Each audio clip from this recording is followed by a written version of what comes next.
Բարև ձեզ սիրելի հայրենակիցներ, ձեզ հետ է Էդվարդ Անտինյանը։ Ողջունում եմ ձեզ Սյունիքի մարզի Սիսիան քաղաքից։ Այսօր մայիսի 3-ն է 2026 թվական։ Սյունիքի մարզում են գտնվում ճանաչողական այցով Հայաստանի Շնորհապետական կուսակցության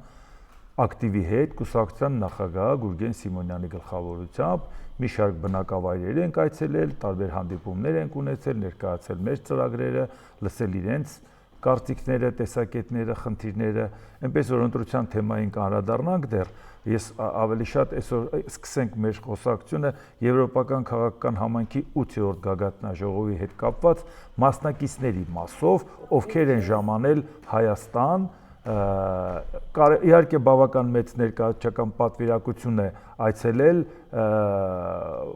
բայց ավելի կարևորների մասին խոսենք։ Մեծ Բրիտանիայի վարչապետ Քիր Սթարմեր, Լեհաստանի վարչապետ Դոնալդ Տուսկ, շատ կարևորները ասեմ, Ուկրաինայի նախագահ Վոլոդիմիր Զելենսկի, չնայած անկարևոր մարդ չկա այս պաշտոնյաների մեջ, Կանադայի վարչապետ Մարկ Քարնի, Ֆրանսիայի նախագահ Էմանուել Մակրոն։ Հիմա տեսեք ինչու եմ առանձնացնում այդ բոլորից այս մարդկանց։ Քիր Սթարմերը Մեծ Բրիտանիայի վարչապետը շատ լուրջ դերակատարություն ունի Եվրոպայի անվտանգության հետ կապված։ Նա չլինելով Եվրամիության անդամ բավական լուրջ ներկայացական խնդիրները իր վրա վերցրել է, շատ լուրջ բեռ է վերցրել իր վրա եւ նույնիսկ այն պարագայում, երբ որ ինքը համաեվրոպական ծրագրի մասնակից է դառել եւ դա դուրս չի գալիս Ամերիկայի Միացյալ Նահանգների նախագահ Դոնալդ Թրամփին, որոնք միշտ համարել են, որ Մեծ Բրիտանիան դա եվրոպական իրենց եղբայրական պետությունն է եւ որևէ հակասություն իրենց մեջ ուղղակի լինել չի կարող։ Եվ այս դեպքում Քիր Սթարմերը ոչ միայն Եվրամիության անդամ չլնելով Եվրամիության թիկունքին է կանգնած, այլ անգամ պատրաստ էր այդ հակասությունները, որը կար Եվրամիություն Միացյալ Նահանգներ, ոչ թե ինքը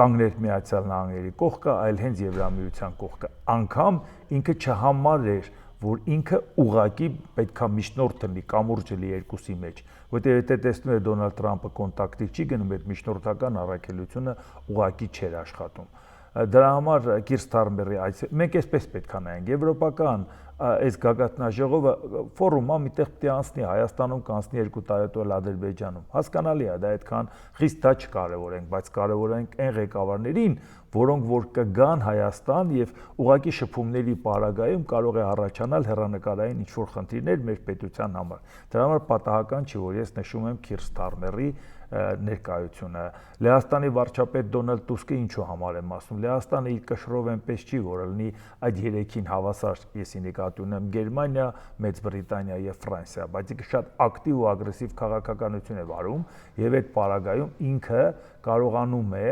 նույնիսկ ասենք Ռուսաստանի հետ առճակատման առումով շատ լուրջ հարցերի մեջ համտել ինքը համենայն դեպս իրան համարում են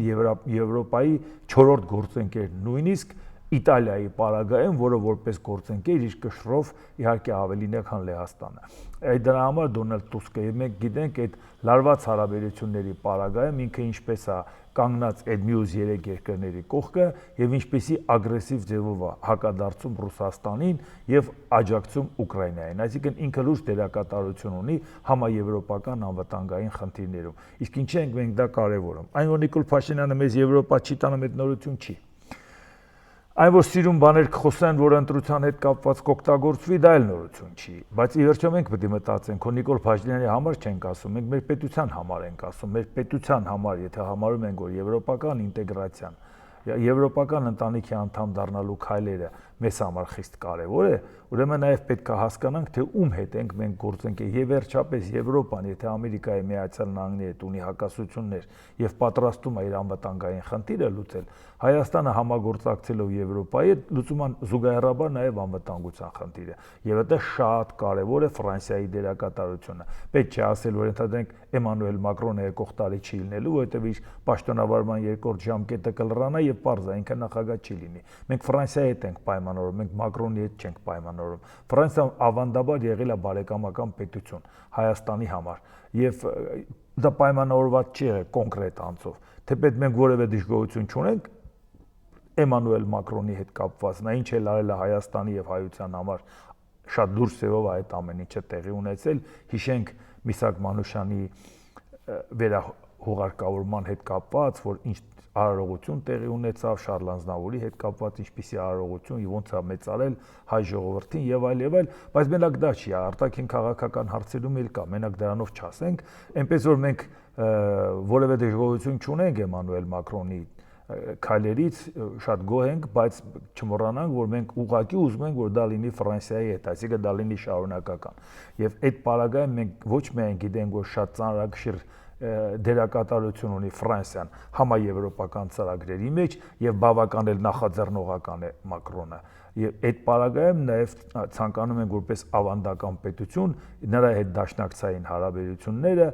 նրա հետ եւ պարզավոր նաև նախատեսվում է ամսի 5-ին ստորագրել ռազմավարական գործընկերության պայմանագիր, հուսանք, որ դա իրական միսուարյուն կստանա եւ կաշխատի, էլի, շատ ռազմավարական պայմանագրերի նման չի լինի, որ հակասական իրար պայմանագրեր են կնքվում, ասում եք Ժողովուրդ ջան, դուք ընդհանրապես պատկերացնում եք այս բոլորի շահերը միտեղ մեկտեղելը, ո՞նց եք պատկերացնում, հասկանում եք, ինչ բալանսավորված քաղաքականություն, ինչ ռեգիոնալ քաղաքականություն, բայց ինչ ուզում է հաշվենք, Ֆրանսիայի հետ գործընկերությունը դաշնակցային հարաբերություններ ստեղծելը, լավ, սկզբի համար ասենք ռազմավարական գործընկերության հարաբերություններ ստեղծելը, ոչ մի պարագայում ժամանակավրեպ չի լինելու, թե Ֆրանսիայի կշռի պարագայում, թե Հայաստանի հետ բարեկամ լինելու պարագայում, թե Ֆրանսիայի կշռի պարագայում հենց Եվրոպայում։ Այնպես որ դա էլ շատ կարևոր է, Վոլոդիմիր Զելենսկու այցելությունը ամենահակասականն է, շատերը ասում են, ինչ գործ ունի ինքը Ադրբեջանին շնորհավորել է պատերազմի հետ կապված, բա նաև մեր գործընկերը չի, նախ չմոռանանք, որ Ուկրաինան ՈՒԱՄ-ի անդամ է ինչպես Ադրբեջանը, Վրաստան, Ուկրաինա, Ադրբեջան, Մոլդովա, եւ այդ կազմակերպությունը իրանք գործընկեր են դրա մեջ։ Մենք մեր գործընկերը շնորհավորում Ադրբեջանին չենք հուզվում, մեր գործընկերը կանգնում ասում Արցախը Ադրբեջանի կազմում ա եղել, մենք չենք հուզվում, հուզում ենք, որ նա ինքը իր գործընկերոջը շնորհավորում է։ Լոգիկա չկա դրա մեջ։ Մենք պետք է նեղանանք մեր գործընկերոջից ու մտածենք, եթե մեր գործընկերը չի իրականում եւ ուրիշի գործընկերը նորմալ էլ հարաբերություն ունի իր գործընկերոջ հետ, ուրեմն մենք պետք է նորմալ հարաբերություն կառուցենք այդ պետության հետ, որի պարագայում գոնե չեզոքացնենք այդ մտերմությունը, որը ինքը Ադրբեջանի հետ ունի, այլ ոչ թե նեղանանք, ասենք ինչի է շնորհավորում։ Այսօր մենք տեսնում ենք, որ Իլհամ Ալիևին թիվ 1 շնորհավորողը Նիկոլ Փաշինյանն է։ Այս ինչ լավ է, այս պատերազմը հաղթեցիր, Հայաստանի կործանումը կանխեցինք, մենք էլ Հայաստանը հիմա դառավ ինքնիշխան պետություն, Արցախի թոկը մեր վզից հանեցինք։ Նիկոլ Փաշինյանից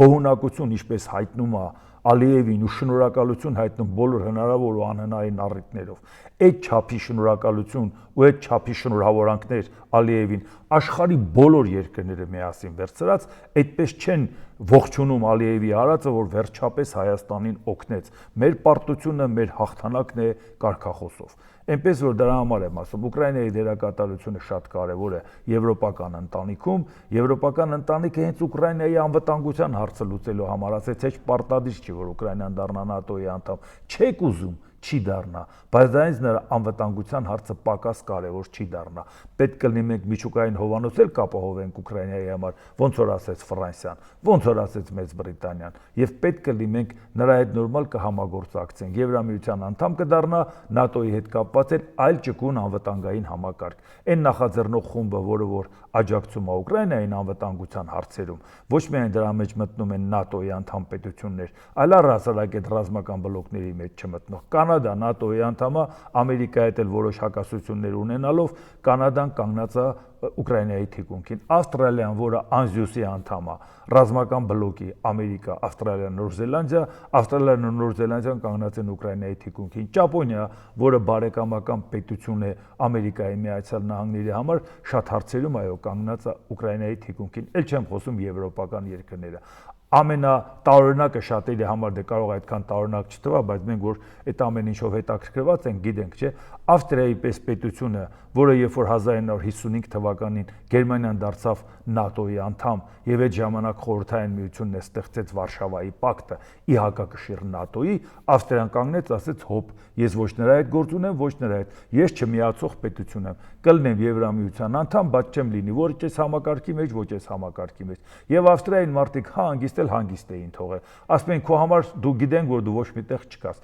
բայց այդ Ավստրիան չդարձավ ՆԱՏՕ-ի անդամ, բայց եւ միևնույն ժամանակ հայտարարեց որ ակտիվորեն կանգնած է Ուկրաինայի թիկունքին։ Այսինքն նույնիսկ Ավստրիային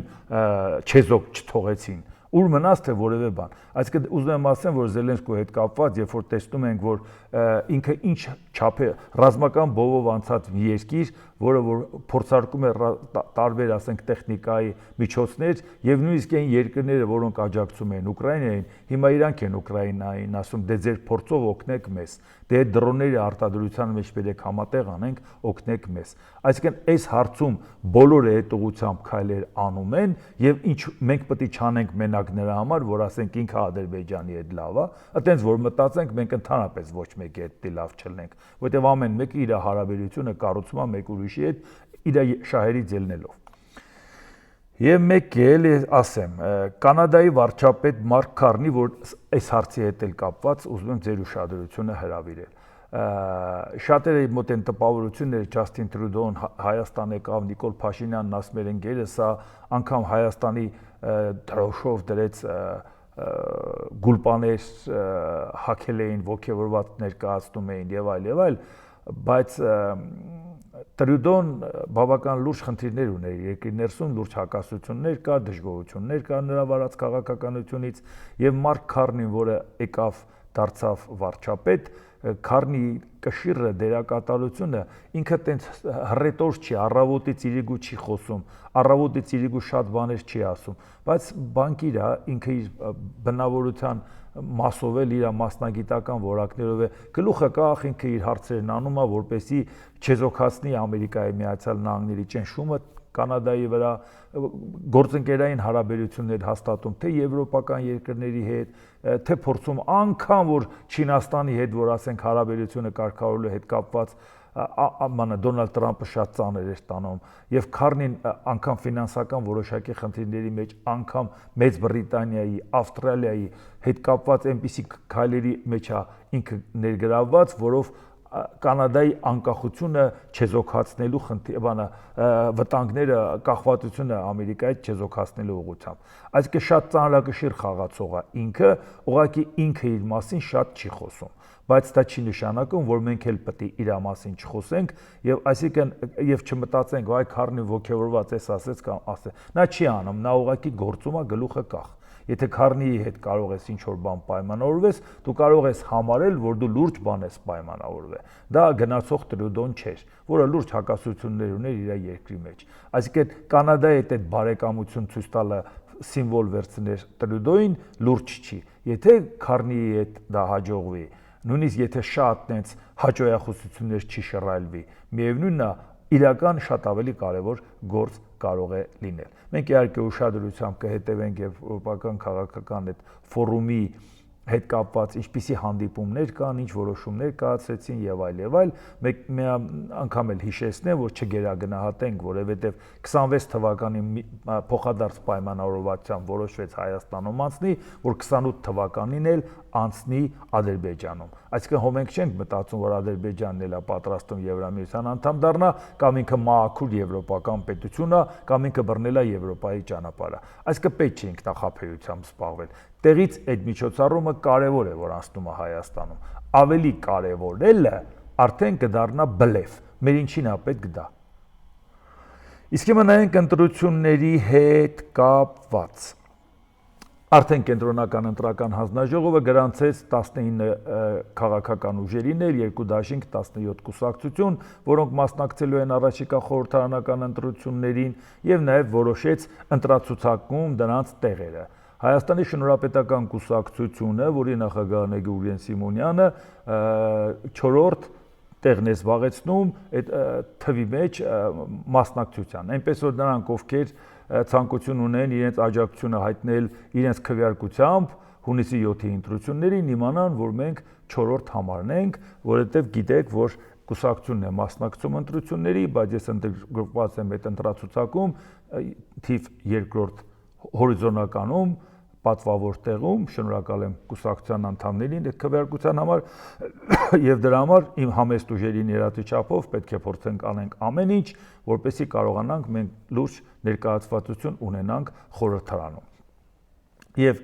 ուղղակի մի բան էլ ասեմ, շատ ենք շփվում հիմա մարդկանց հետ, նաև Սյունիքում ենք շփվում, զարմանալիորեն դուք կտեսնեք, որ շատ-շատերը լավ էլ ճանաչում են թե Գուրգեն Սիմոնյանին, թե ինձ, թե այն, որ մենք միասին ենք, թե որ Շնորհապետական կուսակցությունը որն է, չեմ ասում բոլորը գիտեն, բնական է բոլորը չգիտեն, շատ-շատերը չգիտեն,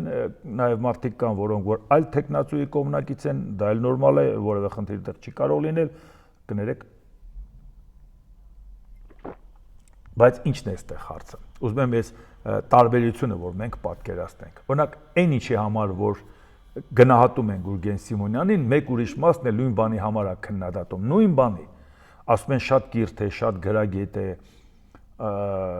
շատ մեծ դուր է գալիս, իր կարծիքը, իր գաղափարները, գաղափարական անձնավորությունը։ Մյուս մասն էլ ասենք ասում է, դե լավ է շատ է կիրթ խոսում, հիմի դա չի անցնում, ժողովուրդը դա չի ընդունում, պետք է մի քիչ էլ ուրիշ ձևի խոսա եւ այլ, բայց ժողովուրդ ջան, եկեք հասկանանք մի բան։ Նա ով գնահատում է եւ նա ով քննադատում է, մի բանի համար է ասում, որ այդ մարդը գաղափարական է, այդ մարդը կիրթ է, այդ մարդը գրագետ է, եւ հիմա մենք հասկանանք, բայց ինչի Գուրգեն Սիմոնյանը չի լսում այդ մարդկանց եւ ինքն էլ իրան պահի այնպես, ինչպես մյուսները, որովհետեւ ինքը հարգում է ժողովրդին։ Ասում է դուք գտնում եք, ուզում եք, որ կիրթ, գրագետ մարդ լինի, ակադեմիական ոլորտում աշխատած մարդ լինի,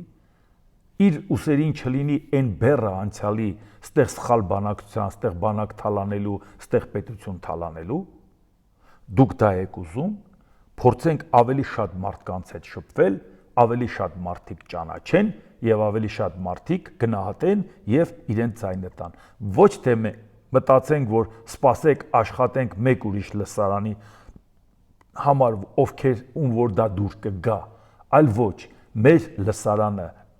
ընդլայնենք, որովհետև մենք կարծում ենք, որ ժողովուրդը կիրթ, գրագետ մարդկանց լավ էլ ընդունումը, լավ էլ հետևում է նրանց խոսքին։ Այսինքն մենք այդտեղ երբեք չենք կարող, ուղղակի մեզ թույլ չենք տա թերագնահատել մեր հասարակությանը, մենք ինքներս այդ հասարակության անդամ ենք։ Նույն հաջողությամբ ես էլ եմ մարդկանց հետ շփվում եմ եւ ինձ ասում են ձեր հաղորդումները նայում ենք, մեկն ասում է ամեն օր նայում ենք, մեկ օրինակ է բերում, որ ես իմանամ, որ նայում է։ Այդ դեպքում հարց, այդ մարդը, որը որ նայում է, քարտեզի վրա նայենք, մեր պատկերացմամբ դա աշխարհի ծայրն է։ Բա այդ մարդիկ, եթե իրան չհետաքրքրի այդքանը կնայի, ուրեմն այդ մարդկանց հետաքրքրում է։ Ովքեր են ասում է ժողովուրդը գրագետ չի, այս ժողովրդի հետ լուրջ բաներից պետք չի խոսալ, այ մարդն էս պիտի խոսա այս ժողովուրդը, որտեվ իրանք ասելիք չունեն այդ ժողովրդին։ Իրանց մակարդակը չի ներում, որ այդ ժողովրդին մակարդակով ներկայանալ, ուզում են ցույց տան, թե ժողովրդի մակարդակն է ցածր։ Ոչ, ժողովուրդ ջան, գնացեք հետները շփվեք եւ կտեսնեք տարբերությունը։ Ինչու համար եմ ասում։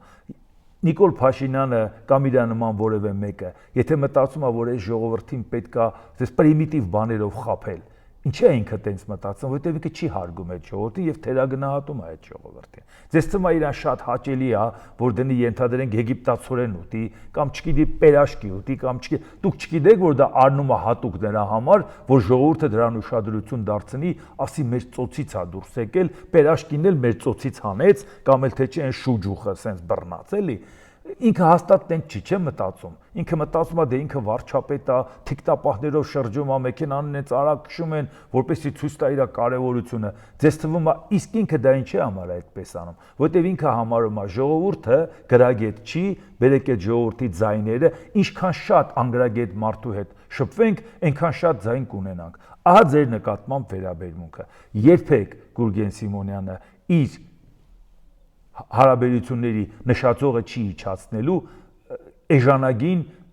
ձևով պոպուլիստական քայլերով ձայներ ստանալու համար։ Եթե մեր ժողովրդին վստահում ես, եթե հարգում ես, ամեն մարդ դիմացինին չափում է իր բարոյական մակարդակով։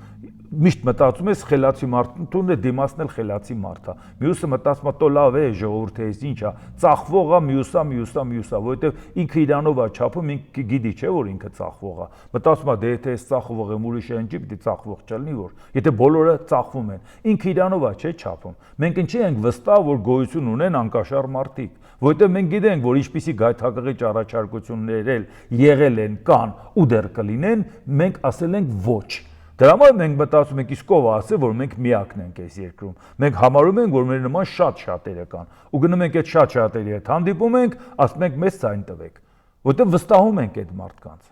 Իսկ մյուսները ինչ են մտածում, որ Հայաստանում բոլորը ծախված են, որտեղ իրանք իրենց վրա են չափում։ Ասում են, եթե ինձ այսքան տան չէ, չեմ ծախվի։ Այսքան հայտ կմտածեմ, այսքան 100%-ով ազգուտակով կծախվենք։ Բա գիտենք, չէ՞։ Բա դրա համար ասում եմ, ո՞ց կարա ուրիշը ծախված չլի, եթե ինքը իր վրա պատկերացնում է այդպես։ Մենք շարունակելու ենք մեր քարոզությունը այդպես, մենք շարունակելու ենք համարել, որ մենք պետք է արժանանանք այդ մարդկանց ձայնին։ Իսկ այդ մարդիկ պետքա տեսնեն կիրթ, դաստիարակված, գրագետ, գաղափարական մարդկանց։ Էդ էլ մեր բախտից, թե ինչքան ձայն կստանանք։ Էդ էլ ձեր բախտից, թե ինչքան ձայն կստանանք, որտեղ եթե մենք չենք ստանում, դուք արդեն գիտեք ովքեր են ստանալու։ Այ դուք այս ամեն ինչի մեջ խաղացող եք, հետևորդ չեք այս ամեն ինչի նկատմամբ։ Եվ մեկ էլ ուղղակի մի բան էլ ասեմ, որ պատկերացնեք։ Այսինքն տարիներ առաջ ես դա հետ առնչվել եմ, չեմ ուզում կոնկրետ անուններ տամ, բայց ուղղակի հիշեցնեմ դա, որ մի հատ Մոսկվայաբնակ օլիգարխ խոսում ենք, թե լավ, ի վերջո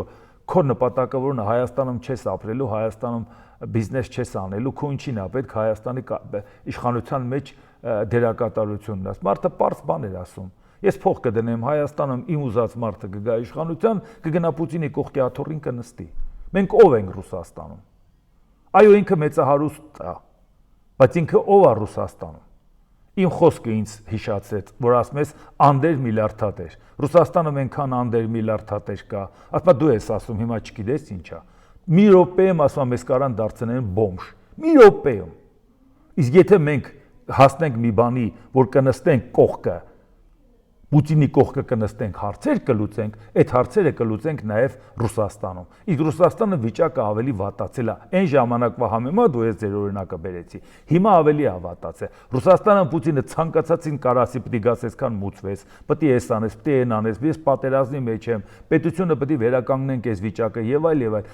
Իսկ եթե մարդը կարողանա հասնի նրան Հայաստանում գա իշխանության եւ գնա Պուտինի կողքի աթոռին նստի, Ռուսաստանում էլ իր հարցերը կլուծի, Հայաստանում էլ։ Ժողովուրդ ջան, այդ մարդկանց պետք է Պուտինի հետ հարաբերության համար կարգավիճակ, այդ մարդկանց պետք չի որ Հայաստանը զարգանա, որովհետեւ չեն կարող իրանք Հայաստանը զարգացնել 100%-ով Ռուսաստանի հետ, եթե Հայաստանի շահը համընկավ, ուրեմն Հայաստանը Ռուսաստանի գաղութն է, ֆորպոստել չի։ Եթե 100%-ով շահը չհամընկավ, Ռուսաստանի հետ առնչություն ունեցող որևէ բիզնեսմեն չի կարող դուրս գա Ռուսաստանի դեմ հանուն Հայաստանի շահերի։ Եթե այդքանը մարդիկ չեն հասկանում, ժողովուրդ ջան, դե արդեն ձեր խնդիրն է։ Չէ՞ որ այդ ամեն ինչը մենք հասկանում ենք, չէ՞ որ ասում ենք ոչ մի պարագայում ինչքան էլ մենք ձայն ստանանք, ոչ մի պարագայում այդ մարդկանց մեր ձայները չենք տա, որովհետև այդ մարդկանց պատկերացրած Հայաստանն է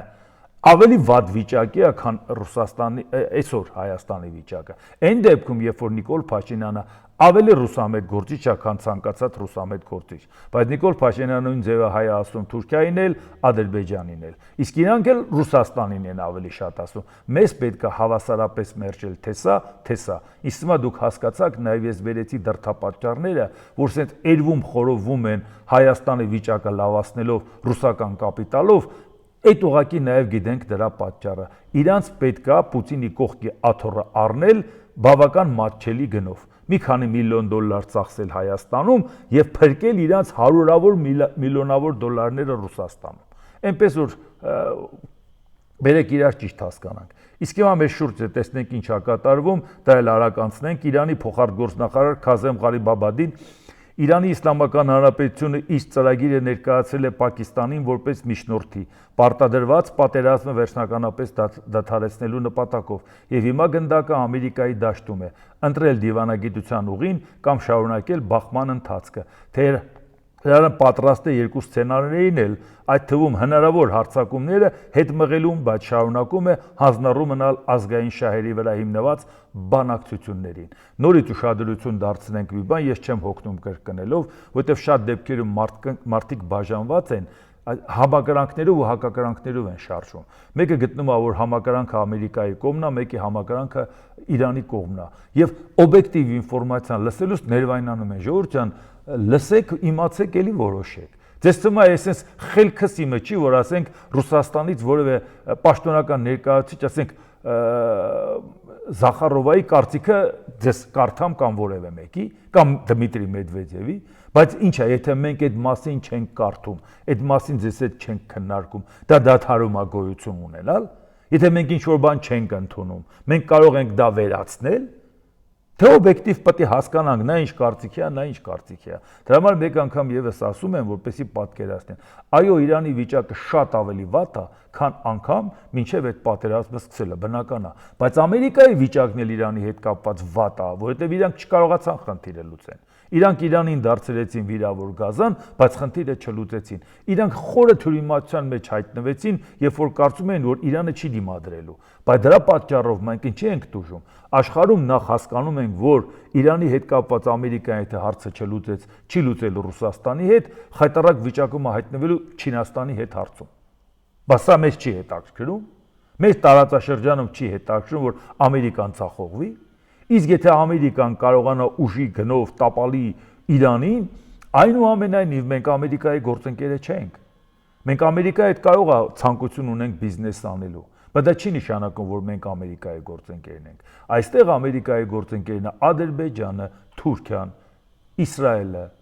Իսկ մենք այդ երեքից ոչ մեկի գործընկերը չենք։ Իսրայելը հակասություն ունի Թուրքիայի հետ, բայց Իսրայելն էլ է բարեկամ Ադրբեջանի հետ, Թուրքիան էլ է բարեկամ Ադրբեջանի հետ։ Դրանով Ադրբեջանի դերակատարությունը կարևորում է։ Իրանը այսօրվա դրությամբ չի ցանկանում, որ Հայաստանի տարածքով իր հետ շփվեն, որովհետև դա հասկանում է, որ իրան մեկուսացնելու են։ Ինքը մեծ ցանկությունով ցանկանում է, որ Ադրբեջանը հենց Իրանի տարածքով Նախիջևանով գնա այդ ճանապարհը անցնի եւ պատրաստ է ինքը ցանկացած գումար դնի պակաս տեղեր էլ ծիրուն կարգի բերի անի, որովհետև գիտի, որ դա հսկայական նախ քաղաքական կշիռ է եւ բավական մեծ եկամուտներ, բայց այդ պարագայում պարզա չէ, որ ինքը չի ուզենա, քանի որ ինքը չի ուզում ու չի կարա Հայաստանին ասի, բա դու ինչի ես Ամերիկայի հետ գործընկեր։ Ինքը ասում է Ամերիկան իմ թշնամին է, ես չեմ թողի, որ դու դա անես։ Բայց սա է, որ այդ ամեն ինչի մասին ինչ ենք խոսում։ Դրա համար սա մեր խնդիրն է, մեր խնդիրն է։ Ամերիկան չի վերանա Դոնալդ Տրամփի օրոք։ Վաղն էլ Դոնալդ Տրամփը չի, մեկ ուրիշն է։ Իրանն էլ չի վերանա, եթե այսօրվա իշխանությունը չլինի։ Նա չլինի, մի ուրիշը կլինի։ Բայց մեզ համար դա խնդիր է, թե ինչպիսին կլինի աշխարհը եւ որն է մեր դերակատարությունը այդտեղ։ ԱՄՆ նախագահ Դոնալդ Տրամփ, ես շուտով կվերանայեմ այն ծրագիրը, որն Իրանը նոր է ուղարկել մեզ, սակայն չեմ կարող պատկերացնել, որ այն ընդունելի կլինի, քանի որ նրանք դեռևս բավականաչափ մեծ գին չեն վճարել այն ամենի համար, ինչ վերջին 47 տարիների ընթացքում արել են մարդկության եւ աշխարհի նկատմամբ։ Այսինքն դեռ Դոնալդ Տրամփը մտածում է, որ էլի պետք է հարվածի, չէ, բայց չի կարողանում այդ հարցը լուծի։ Կոնգրեսի հետ հիմա արդեն խնդիր ունի, երկամսյա ժամկետն անցել է, բացի դրանից չի պատկերացնում ցամաքային գործողություն, չի պատկերացնում ի վերջո ինչ անելու։ Եվ հիմա տեսեք, բայց ինքը բացատրում է, իսկ մեզ համար դժվար չի տողատակերը կարդալ, որ Իրանը պահանջ է ներկայացրել Ամերիկային, իսկ հիմա շարունակությունը նայեք, դա այդ ինչ պահանջի մասին է խոսքը։ Իրանի իշխանությունները ԱՄՆ-ին են փոխանցել 14 կետից բաղկացած փաստաթուղթ, որտեղ շարադրված են հակամարտության ավարտի համար Թեհրանի առանցքային պայմանները։ Այս առաջարկն անվանում են պատասխան Վաշինգտոնի նախորդ առաջարկին, որը բաղկացած էր 9 կետից։ Ամերիկան 9 կետով պահանջ է ներկայացնում, Իրանը 14 կետով հակադարձում է։ Իրանը ասում է Ամերիկայի 9 կետը ընդունելի չի, Ամերիկան ասում է Իրանի 14 կետը ընդունելի չի։ Այս վիճակով ենք, չէ՞, մենք ամեն օրը լուսացնում եւ տեսնում, թե մեր շուրջը ինչա կատարվելու։ Թեհրանը Վաշինգտոնից պահանջում է չհարձակվելու երաշխիքներ, ամերիկյան զորքերի դուրսբերում հարակից տարածքներից։ Պատկերացնեք դա ինչ է նշանակում։ Այսինքն այն երկրները, որտեղ որ հիմա Ամերիկան բազաներ ունի, ասում է հանի այդտեղից։ Այդ այնպես է, որ անգամ արաբական երկրներն էլ հասկացան, որ դա իրանց համար խնդիր է։ Այդ հարցում իրանք անգամ համաձայն կլինեն Իրանի հետ։ Կասեն դու մեզ երաշխիքները տուր, մենք համաձայն ենք ամերիկյան բազան դուրս գա, բայց Ամերիկան համաձայն է, որ իր բազաները դուրս գա։ Ամերիկան դուրս գա այդ արաբական երկրների հետ, որտեղ իր բազաներն ունի, շատ լավ էլ հարաբերություններ ունի եւ կառավարելի է նրանց նավթային շարժը Ամերիկայի կողմից։ Իսկ հիմա դա կառավարելի կլինի։ Շարունակությունը նայենք, ծովային շրջափակման վերացում, ինչպես նաև սառեցված իրանական ակտիվների ապասառեցում։ Բացի այդ, Իրանը ցանկանում է հասնել ռեպարացիաների վճարման, պատժամիջոցների չեղարկման։ Այսինքն ինքը ակնկալում է, որ ռեպարացիա վճարի Իսրայելը եւ Միացյալ Նահանգները։ Ինչու չենք ասում կոնտրիբուցիա, որովհետեւ կոնտրիբուցիա վճարում է, երբ որ մեկը կապիտուլյացիայի է ենթարկվում։ Իսկ ինչ Ամերիկայի Միացյալ Նահանգները նույնիսկ եթե պատերազմը դադարի, նա կապիտուլյացիայի է ենթարկվել։ Այսինքն դա ո՞նց է տեղի ունենալու։ Պարզ բան է, որ խոսքը վերաբերում է ռեպարացիայի, այսինքն պատերազմի արդյունքում դու ինձ վնաս ես տվել, այդ վնասը փոխհատուցել է։ Այսինքն ուզում ասել տերմինների տարբերություն է, էլի։ Ինչպես նաև Հորմուզի նեղուցի գործունեության նոր մեխանիզմի հաստատում։ Այսինքն սա Իրանի պահանջն է Միացյալ Նահանգների, որը Դոնալդ Թրամփն ասում է կարծում եմ այդքան էլ ընդունելի չի։ Իրանի արտգործնախարարության պաշտոնական ներկայացուցիչ Էսմայիլ Բաղայի Միացյալ Նահանգների նախագահ Իրանի նավերի ապօրինի զավթումը բացահայտորեն անվանել է ծովահենություն, լկտիաբար պարծենալով, թե մենք գործում ենք ծովահենների պես։ Սա լեզվի սայթակում չէր, սա միջազգային ծովային նավարկության դեմ նրանց գործողությունների հանցավոր բնույթի ուղղակի եւ մերկացնող խոստովանություն էր։ Միջազգային հանրությունը, ՄԱԿ-ի անդամ պետությունները եւ ՄԱԿ-ի գլխավոր քարտուղարը պետք է վճռականորեն մերժեն միջազգային իրավունքի նման աղաղակող խախտումների նորմալացումը, նշել է Բաղային։ Հիմա դուք տեսնում եք, որ այդ հարցը լուծված չի, իսկ եթե հարցը լուծված չի, մենք անհանգստանալու տեղ ունենք, որովհետև ասեցի, որ երկու պարագայում էլ մեզ համար պետք է ուղղակի, այսպես ասած, ինչ որ ձևով ոչ ոքի վիճակ լինի, չէ, այսինքն բայց ամերիկան հարաբերությունները Իրանի հետ լավացնի։ Եթե ամերիկան հարաբերությունները Իրանի հետ չի լավացնում, իսկ հիմա որևէ հիմք չկա լավացնելու, որտեղ խնդիրը չեն լուծել, ինչ է լավանա։ Իսրայելը ուզում է Իրանը վերացած տեսնի, Իրանը ուզում է Իսրայելը վերացած տեսնի։ Հիմա այս պարագայում երկուսից որևէ մեկը վերացել է, չէ։ Հիմքեր ունեն, որ որևէ մեկին վերացնեն, չէ։ Հարցը ո՞նց է լուծվելու։ Դրա համար մենք,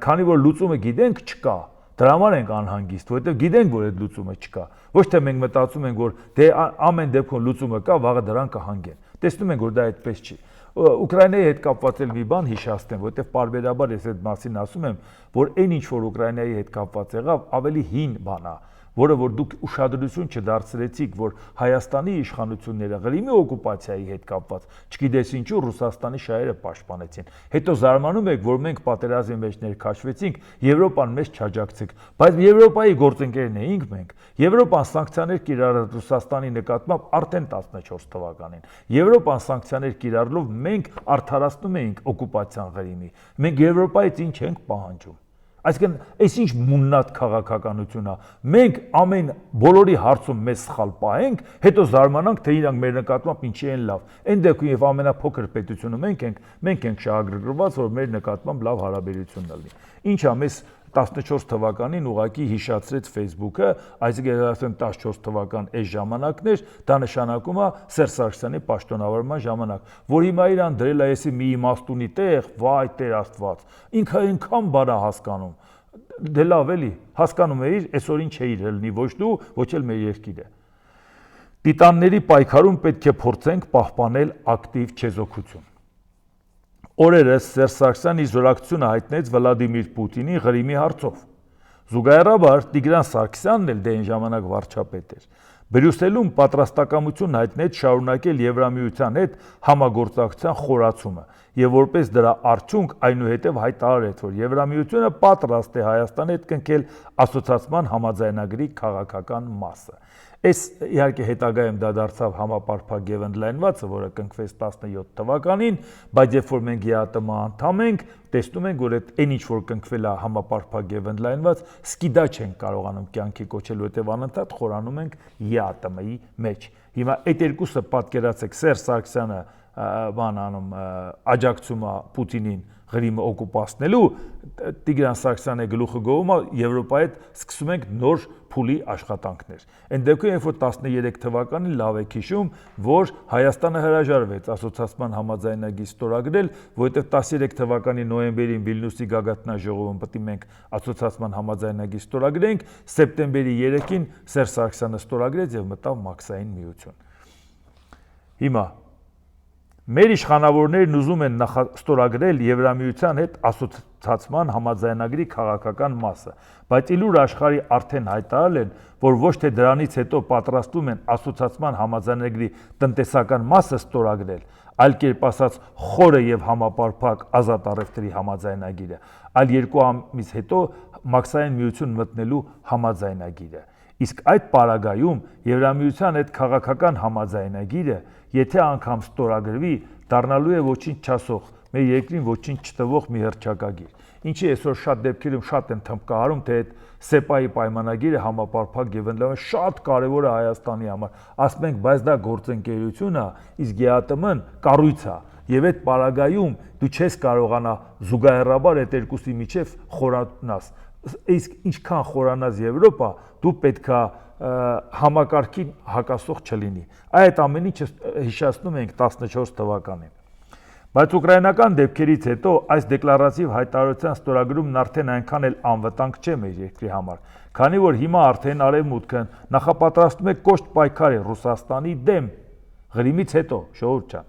Էլ ինչպես կարող ենք քաղաքական առումով համագործակցել, երբ այդ պարագայում ստիպված ենք լինելու Արևմուտքի դիրքորոշմանը համակարծիք լինել, ասել է թե դատապարտել Ռուսաստանի կողմից Ղրիմի անեքսիան։ Այսինքն, եթե դու փաստաթուղթ ես ստորագրում Եվրոպայի հետ, պետք է վերաբերմունք ունենաս համաեվրոպական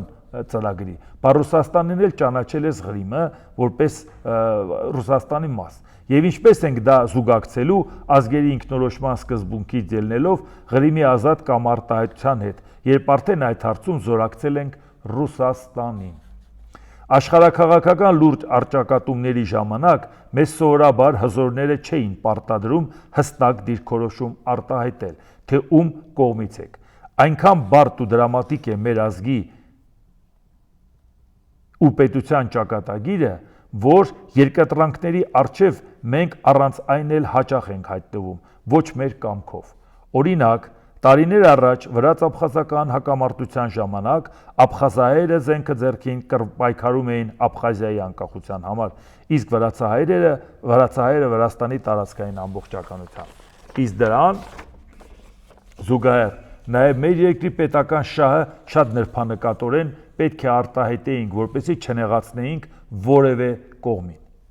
Մինչդեռ ներկայիս ավելի բարդ իրավիճակում Սերժ Սարգսյանի վարչակազմը փոխանակ փորձեր չեզոքություն պահպանել, մեկ անգամ եւս գործի դրեց արտաքին քաղաքական իր ձախողված նախաձեռնողականությունը։ Իսկ այս պարագայում արդեն հակամարտող կողմերը հանգիստ խղճով կարող են մեզնից պահանջել, որ հստակ դիրքորոշում արտահայտենք, թե կոնֆլիկտի որ կողմում ենք։ Այսինքն մենք ստիպեցինք, որ մեզ ասեն կողմնորոշվի որ կողմ ես։ Իսկ մի քանի օր մեր իշխանավորներն ընդամենը խաղեր տալ էին ուզում,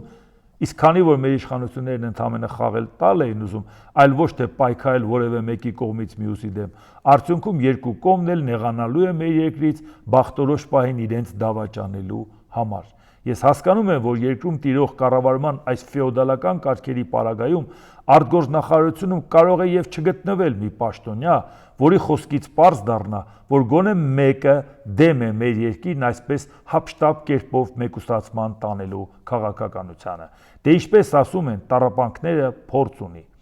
Չէ՞ որ մեր դիվանագիտական կորպուսի ամենահեղինակավոր ներկայացուցիչը աշխարհահռչակ շանսոնիե Շարլ Ազնավուրը բավական է համարձակվեր քննադատել մեր իշխանություններին, Սերժ Սարգսյանը նրան հակադարձեց, թե նա ընդամենը երգիչ է հայաստանյան իրականությունից կտրված, մոռանալով, որ այդ բանից բեխաբարը Հայաստանի դեսպանն է Շվեյցարիայում, դե բանից բեխաբարը պարզաճակերտների մեջ, ու մի քանի միջազգային կազմակերպություններում Հայաստանի ներկայացուցիչը։ Դե դրանից հետո էլ որ դեսպանը կհամարձակվի հակառակվել Սերժ Սարգսյանի որևէ կարծիքի հետ։ Հույսներս մնացել է այն, որ գոնե արտգործնախարարությունում հնից մի արտակարգ եւ լիազոր հավաքարար մնացած լինի, մի փորձառու Վարդուշտոտա, որ սենյակները մաքրելիս ձեռի հետ ինչ որ փաստաթղթերի ծանոթացած լինի, կամ էլ ականջի ծայրով տարբեր խոսակցություններ լսած, որ կանգնի ու ասի՝ «Տղեկ, այս ինչ եք անում, այս ինչով եք զբաղված»։ Ախր սա արդեն ոչ թե բալանսավորված քաղաքականություն է, այլ համառ ու հետևողական բթամտություն։ Ուշքի եկեք, հայրենիք ենք կորցնում։ Սա եղել է իմ գնահատականը 2014 թվականին այս օրերին Սերժ Սարգսյանի վարած արտաքին քաղաքականությանը, ժողովուրդ ջան։ Հիմա դուք այսօրվա տեսքով որ նայում եք,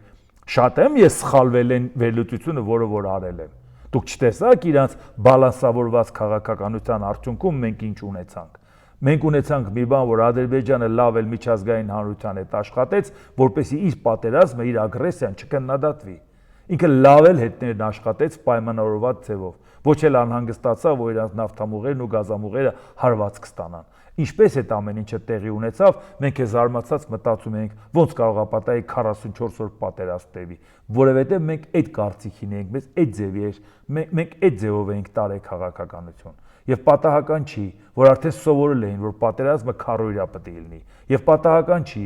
որ անգամ 44 օրյա պատերազմի ժամանակ արդեն խոսում էին նրա մասին, որ մեր գեներալիտետը ուղարկում էին ինֆորմացիա քաղաքական ղեկավարությանը, թե ցանկացած պարագայում գնացեք խաղաղության, ցանկացած, որովհետև բանակը չի դիմանա։ 4 օր հետո արդեն աղմուկը դնում են, ասում են մենք չենք կարող կռվել։ Բա դուք ինչի համար էիք, բանակը թալանելու համար էիք, ինչի համար եք, դղյակներ կառուցելու համար եք, ինչի համար եք հակառակորդին ասել հիմա կգանք ձեր մոտ թեյք խմենք, հետո պարզվեր, որ դուք 4 օրվա պատերազմի էլ պատրաստ չեք։ Մենք այս ամեն ինչը մեր գլխով անցավ, չէ՞, բայց այնպես չէր, չէ՞ որ այդ ամեն ինչը չէինք զգուշացրել, որ ժողովուրդ ջան, այդ աշխարհակաղակական մթնոլորտը Հայաստանի դեմ փոխվելու է, եթե մենք այզևի անգրագետ քաղաքականություն վարենք։ Այսօր էլ այդ բալանսավորված քաղաքականությունը Սերժ Սարգսյանի, Նիկոլ Փաշինյանն ա վարում, շատ բան ա փոխվել։ Բայց այդ ժամանակ էլ բայդ էինք ասում, չէ՞, որ սա բալանսավորված քաղաքականություն չէ, այլ համառ հետևողական բթամտություն։ Այդ նույն բալանսավորվածն է, չէ՞։ Նիկոլ Փաշինյանը թվում է թե ինքը բան է, հա, բառը հորինել, այդ բառը նա հորինված չի, այդ բառը շուտվանից կա, բայց այդ որպես քաղաքականություն դա Սերժ Սարգսյանի քաղաքականությունն է։ Սերժ Սարգսյանի ընդունած սահմանադրությունը իր հակով կարած եւ Սերժ Սարգսյանի արտաքին քաղաքականությունը։ Այնպես որ ինչպես տեսնում եք, այն ժամանակ էլ էին մեզ ասում, ինչու եք չար ու նախանց։ Ինչ ենք անում, վատ ենք անում, պատերազմը հաղթել ենք, էս ենք արել, այն ենք արել, չեք ուզում մենք այսպես անենք։ Գիտեք այն ժամանակ Սերժ Սարգսյանի սպասարկողներ չկային, դուք ում եք ծառայում, դուք ինչ եք անում, ով է ձեզ աջակցում, որ մեր դեմ խոսակ։ Իսկ հիմա շատերն ասում են, ինչի ժամանակին ավելի շատ չէիք խոսում, որովհետև մեր դեմը փագել էին, ժողովուրդ ջան, որովհետև գցել էին սև ցուցակ, որ չկարողանայինք խոսենք։ Խոսել ենք այնքան, ինչքան ի վիճակի ենք եղել։ Դե ինչ, այսօր այսքանը, եթե հավանեցիք սեղմեք լայք կոճակը, բաժանորդագրվեք այդ Վարդան Անտոնյան YouTube-յան ալիքին, սեղմեք զանգակ կոճակը, գրեք մեկնաբանություններ, գրեք հարցեր, դիտեք եւ դատեք ինքներդ։ Շնորհակալություն։